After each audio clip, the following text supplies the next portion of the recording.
All right, hey everybody. I don't normally do any recording like this where I'm gonna have to keep remembering to look at the camera. So I've got my test pressings in, and ta-da! And I didn't quite know what to expect. I knew they were going to be black vinyl, but I wasn't sure about packaging.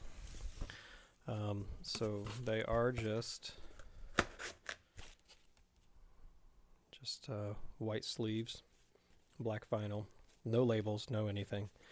I thought maybe they would be in my printed covers to do a final actual physical check of those, but I think they saved that for the actual shipment.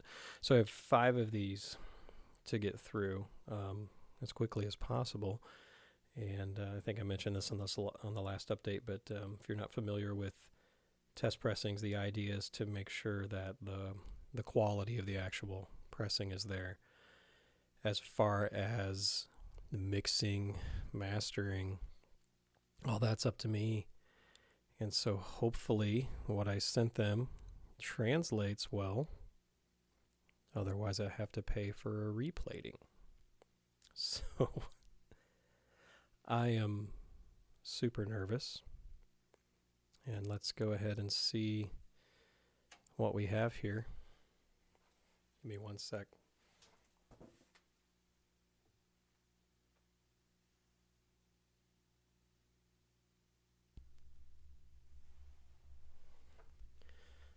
I'll just do this here and there.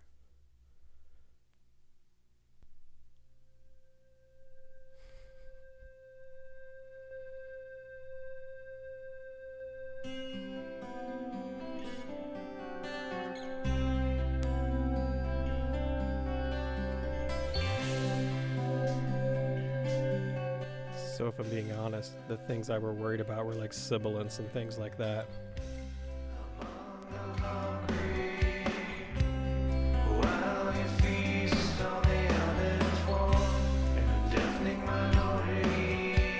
I think I'm okay.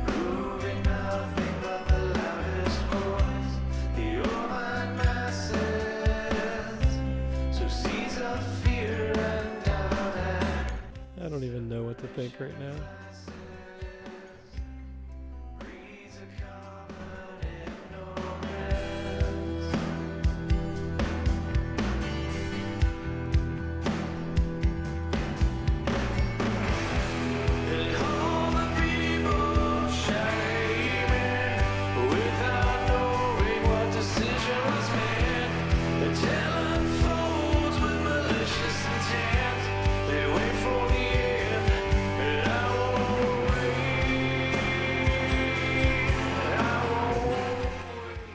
I'm just going to be completely honest. You have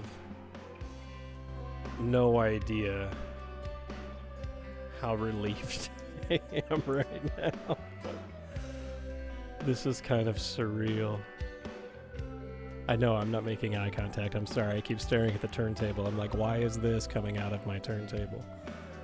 So, all right, I'm going to pause and we'll just kind of flip through some things. And if I come across anything that I want to... Oh, that EBO came out great. I'm super happy right now.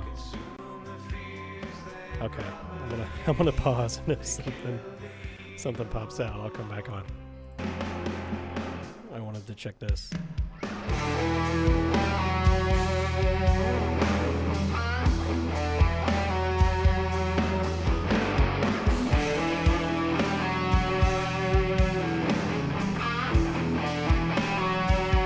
So I've shared this before. This whole song, not the whole song, but what started this song was an exercise in wanting to write something that used some odd meters. So it goes between a 7/8 and a 4/4 in the verses, and then diminished chords. So that whole riff is based out. There's a G diminished kind of motif in there. Try to work motif into conversation tomorrow at work. Your friends will love it.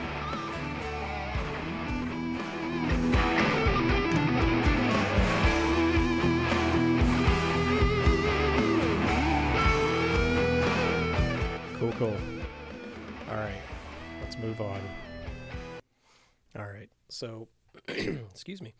The track order is different on this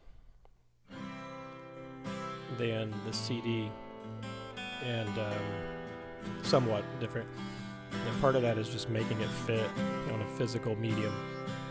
So if you have heard the digital release or the CD, this song is one. Water cuts into the stone. They did a fantastic job on this. I'm so relieved. Send its shoes right to the boat. I don't think you got... I have 11 weeks of... I'm not an anxious person, but I had 11 weeks of anxiety just stored up, like, right here. And then again, so I'll get back to what I was saying in a second, but a song I've been working on while I've been waiting on these and having trouble waiting on them is about waiting. And then there's kind of that theme through here. This song is about, you know, am I at the time that I want to be in, or am I still waiting? And I didn't plan that.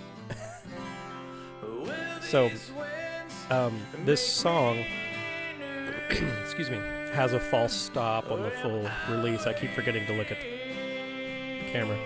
And I cut that into 2 tracks on this. So I actually have a side A and a side B of Water and Sand.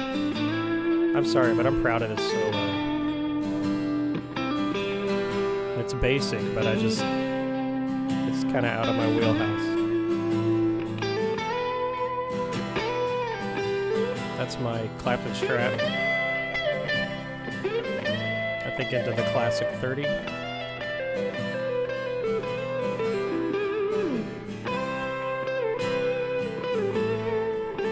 So nothing special, but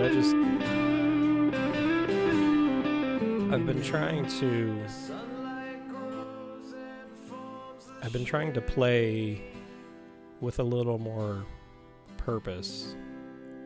And that's an example of that, where instead of just, I mean, I can't shred anyway, but instead of just like throwing down every single blues lick I know, I've been trying to do something a little more melodic, a little more like build on the song.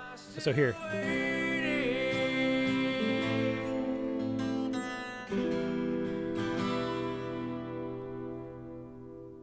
So if you were on the digital release, that would go into that false ending with the full band. And instead we go right into Crunchable Birds'. We're going to listen to the intro of this one because I want to make sure this translated, because it's got a lot of varying frequencies in there. And if you haven't listened to it in headphones, this is a headphone song. That's Marley, the Wonder Dog. The birds are From My Backyard.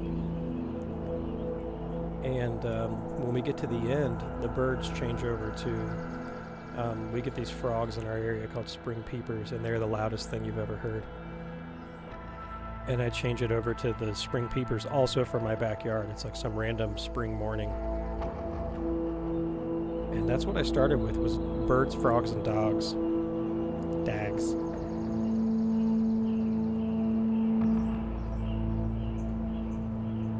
And then somehow ended up with this weird Floydian kind of synth thing.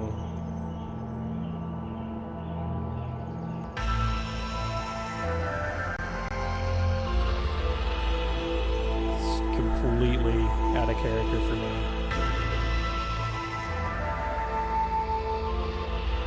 Just trying to make something cinematic, I guess. Excuse me, I'm clearly dealing with my annual sinus shenanigan. Sorry. Let me hear some of the nylon here and we'll move on.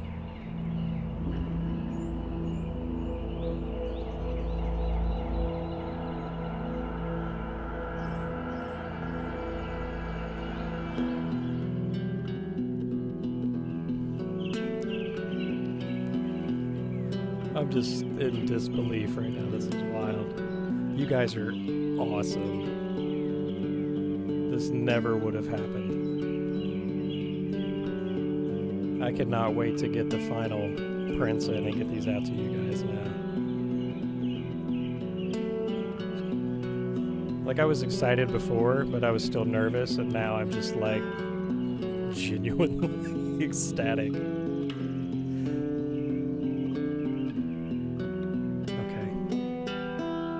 We'll move on. But we got to come back in for the Doom part, right? So if you didn't catch that, the front end is the birds, and then this part is the sandworms, or Shai Hulud if you're not familiar with Dune. This is all just a reference, at least in name, to Crunchable Birds, as was a line by Gollum in Lord of the Rings. At least in the movie. I'd never even checked to see if it's in the book. And then Shai Hulud is the sandworms in Dune.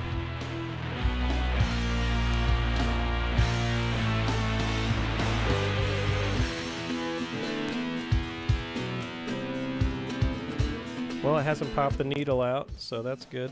We'll move on. But, yeah, so this was just... A lot of these songs were just... trying to start with an idea. I guess all songs start with an idea. Rather than having a written song, I was like, what if I wrote an instrumental about birds and sandworms? What's that sound like? I couldn't make it, it couldn't make the cut on the vinyl because of length, but that's the same thing with the Artax song that was on the digital release. The Artax was the horse's name, which was about the horse from Neverending Story. Like, what if I wrote a song about that scene? And I think I've told everybody, if you go to the one that's on YouTube, it actually has the voiceovers. I couldn't secure the licensing for that for a physical release, so I couldn't do that on the digital or the CD. But if you go out to the YouTube one, it's there, and it's kind of the direction I took with a few of these. So, all right, we'll move on. All right, I honestly don't remember what's next. Oh, this is Unworthy. So this is mandolin, obviously. I don't play mandolin. You're hearing all the mandolin skills that I have on this song. This turned out well. So, excuse me. This is 2 mandolins and 2 12 strings. I forget the math, it's a lot of strings. There's some backwards.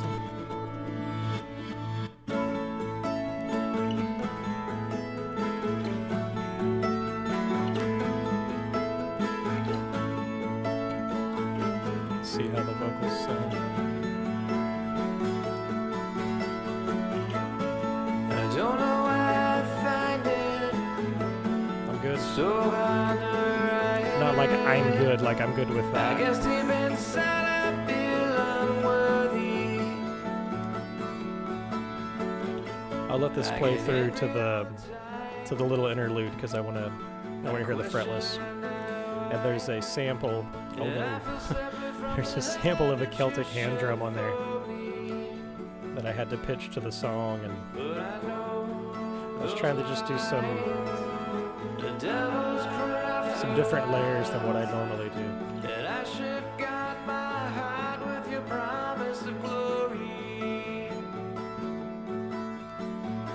And I'll be honest, like when I do a song like this, like very hard for me to put this out into the wild because it's kind of softer than what I would normally do. There it is.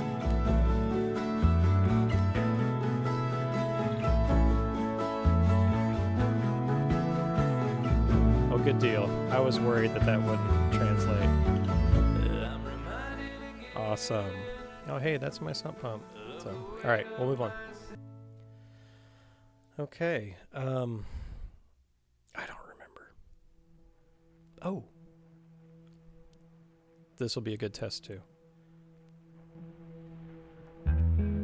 So this is 3 Woofs. anyone that knows my mother knows that she can't say wolves. So I don't know, I just named this song Three Woofs. And this is one of these, I had this bass riff that I'd kept noodling around on. I was like, well, why don't I just make a song and I'll call it Three Woofs? And I don't even know why I called it that. And then I ended up having 3 different bass parts, and I was like, okay, well, this makes sense. There are, I think, 3 or 4 different keys parts in here that are looping behind and everything as well. So this is another thing, like I don't do stuff like this normally, and I was trying to just experiment a little more. And that's a fretless with an E-bow. Like how cool is that? Like the weird harmonics and stuff. It's so neat.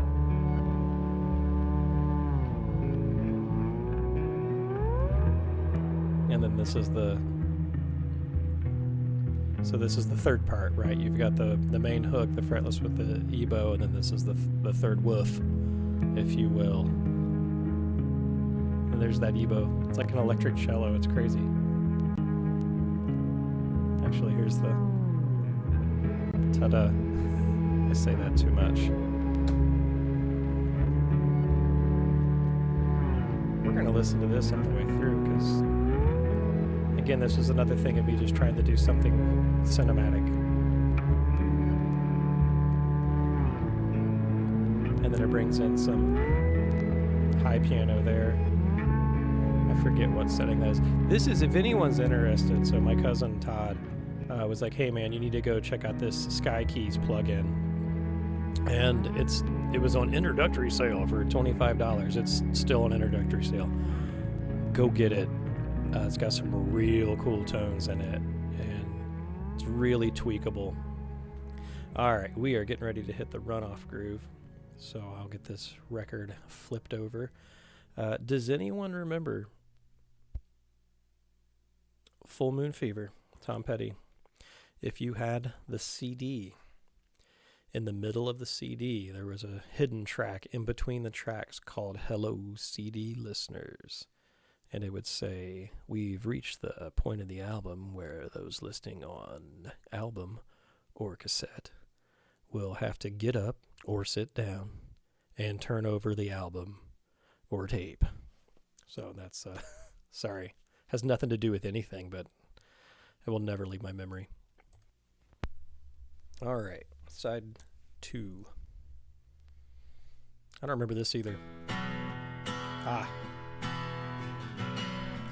So I think I shared this. This is a fun one. See this $8 Amazon capo that I know I don't have an amazing camera, sorry. I cut out the E string, and this is actually capoed on the 2nd fret, so it sounds like drop D, but it's in E. And then it's still more, it's more unique though than playing in drop D capoed up too, because it changes your the fingerings of the chords and some of the notes that you can reach. So there's a couple of places where I'm playing what would be like a 5-0 on the top string, but it's not. It's actually just a 3rd fret, then an open, but that open is 2 steps lower than the rest of the open string. So it kind of changes a little bit of the feel and the dynamics. And this was another one that I had a really hard time releasing because falsetto. They Might Be Giants have a song called How Can I Sing Like a Girl? There we go. That's how, I guess. So here, I'll fast forward this a little bit. All right, here's the change to the outro. So this is the part right here. So that, not that it's a difficult movement either way, but it would have been a more awkward movement on a straight drop D tuning. So that's kind of what that capo lets you do, just having that top string 2 steps lower than the rest of them, but everything else is still in relative position. I don't know. Here. Maybe this doesn't make sense. So, boom.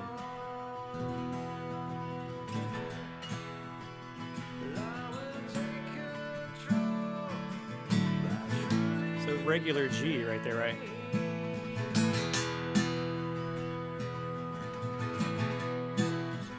Now, I don't know if I have any latency issues and if that's actually timed with the track or not. So you'll find out. Who knows?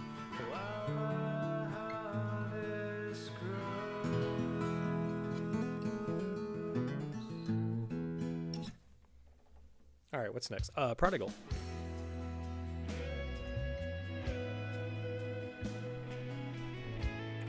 So this song was written, influenced by just a lot of the stuff that was kind of going on in my church, and we've got this kind of crazy, I hate to say momentum, I don't know, that's not the right word, but we've had a lot of people just recently find freedom from just different addictions and bondages, and it just reminded me we had all these, prodigal son type situations, right, where people had been kind of estranged from their families for years in some cases, and were able to find their way back, and were able to start restoring some of those relationships. And so that's what this was inspired by, and I kind of just took it from obviously the prodigal son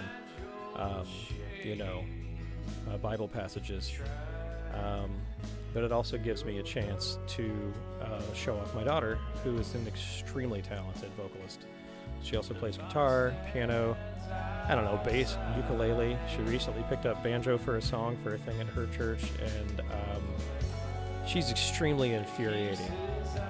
I will record her vocals for a song, and normally you will have 3, 4, 5, in my case 12 vocal takes, and you pick the best pieces of each and you comp those together and you make the best vocal out of those, right? I will record her 2 or 3 takes, and I go to do a vocal comp, and they're all identical, and it's so frustrating. And I was like, where are your bad notes? And it makes my job easy, but it's frustrating because I have a lot of bad notes and I have to re-record things, and she's just like, you hit the red button and she just goes. It's insane.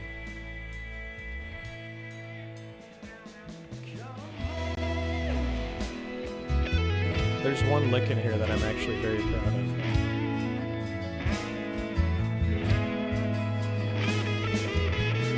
Right there.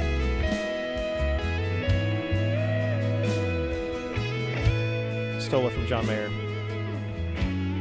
It's like a hammer-on tap bendy release thing. Listen to her.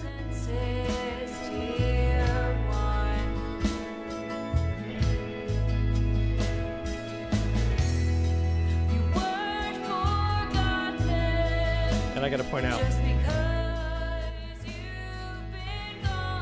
I can't remember the words. Hang on, right here though.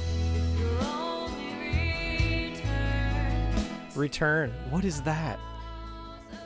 It's just ridiculous.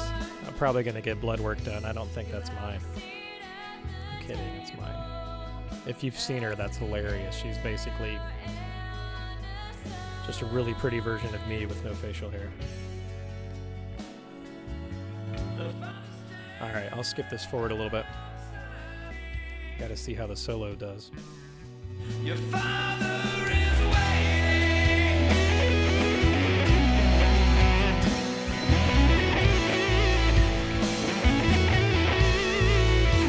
So, this is me mindlessly playing the Clapton Strat. See the difference? Well, there's some melody in there, it's fine.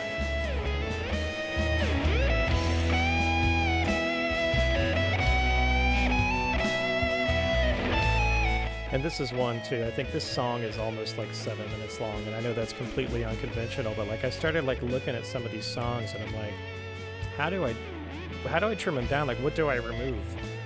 And this is one that, like, I did look at it and I was like, I'd really like this to maybe, you know, do well, and it's not going to do well at 7 minutes. And I couldn't figure it out. I couldn't take anything out. I'm like, we've got a verse, chorus, small interlude, verse, chorus, bridge, solo, outro, chorus. Like, what do I remove? So I'm learning to do a little better at that. I do have one on here that's under 4. So I'm trying to do better. But sometimes you write these songs and you're like, it's 7 minutes long. It's just 7 minutes long. Maybe I'm not built for radio. It's fine.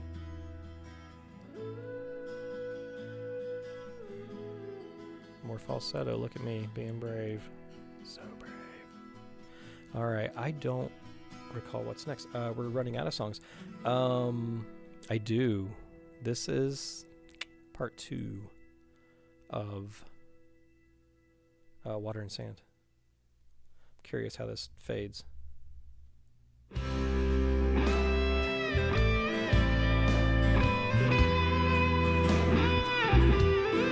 Again, more mindless Clapton strat.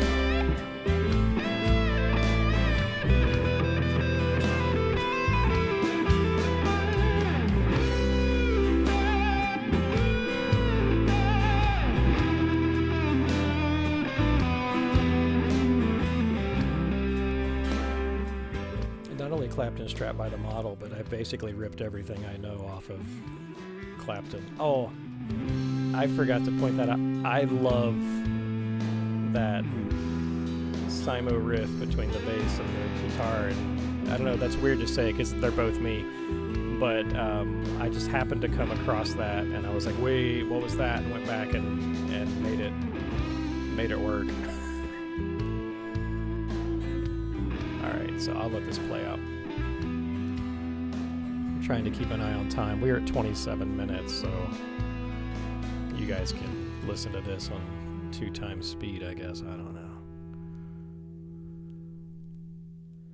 All right, so this should be my jangly guy here.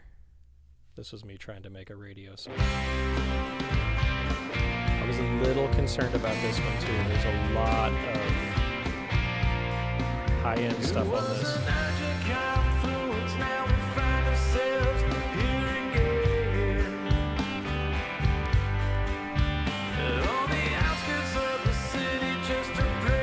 Now, granted, I'm just listening through headphones right now, so I don't have like double back, sound and stuff.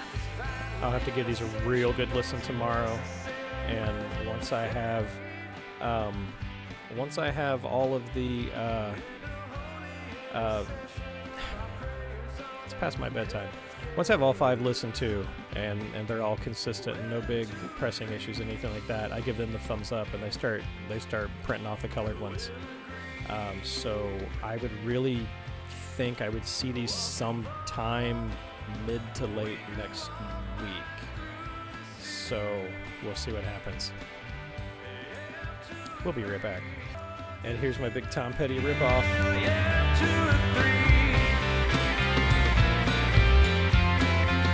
That bass is heavy.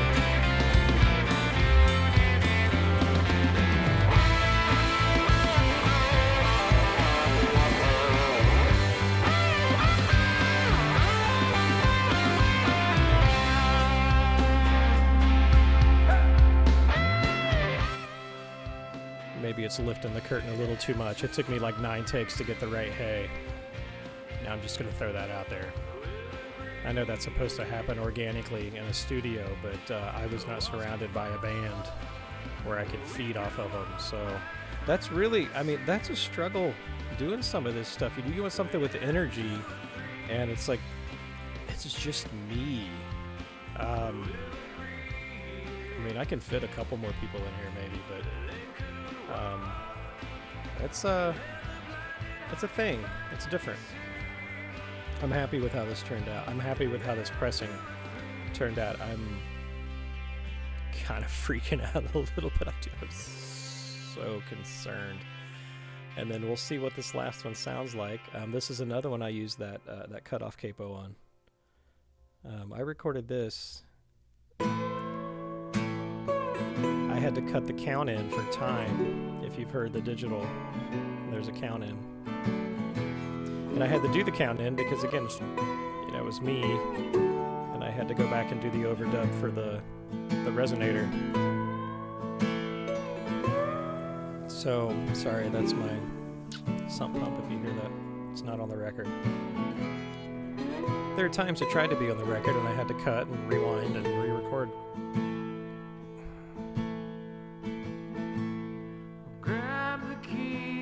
So this was recorded to tape on a Tascam Porta Studio 414, which I bought probably 98, 99 for like $60.